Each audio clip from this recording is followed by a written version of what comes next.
Congress party మళ్లీ రాష్ట్రంలో అధికారంలోకి వస్తుందో రాదో తెలియదని మంత్రి జూపల్లి కృష్ణారావు సంచలన వ్యాఖ్యలు చేశారు. ఇవాళ ఆదిలాబాద్ పర్యటనలో ఉన్న ఆయన బోధ్లో పలు అభివృద్ధి కార్యక్రమాలకు శంకుస్థాపన చేశారు. ఈ సందర్భంగా బోధ్ను రెవెన్యూ డివిజన్ గా ప్రకటించాలని కోరారు. అందుకు సంబంధించిన మంత్రి జూపల్లి షాకింగ్ కామెంట్స్ చేశారు. రాబోయే ఎన్నికల్లో తాను గెలుస్తానో లేదో తెలియదని, ఒకవేళ తాను గెలిచినా కాంగ్రెస్ పార్టీ అధికారంలోకి వస్తుందో రాదో అని కామెంట్ చేశారు. అందుకే ప్రజలకు తాను ఎలాంటి హామీలు ఇవ్వబోనని అన్నారు. అయితే మంత్రి జూపల్లి కృష్ణారావు మాటలు విన్న అక్కడున్నవారు ఒక్కసారిగా షాక్కు గురయ్యారు.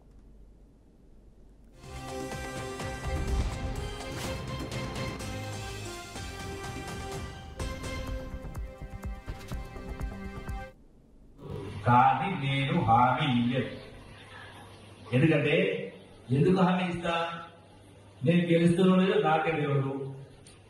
పోనీ గెలిచినా మా పార్టీ గెలిచలేదు మాకు తెలియదు.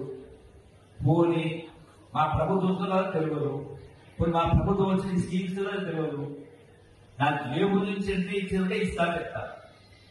మరి ఎవరు వచ్చారు ఏమని జరుగుతానికి అది మోసం పాడదు కాబట్టి నా హామీ ఇవ్వలేదు. ఇప్పుడు కూడా మీరు అడిగినట్టు నా ప్రయత్నం చేస్తా, కానీ నేను హామీ ఇయ్యను.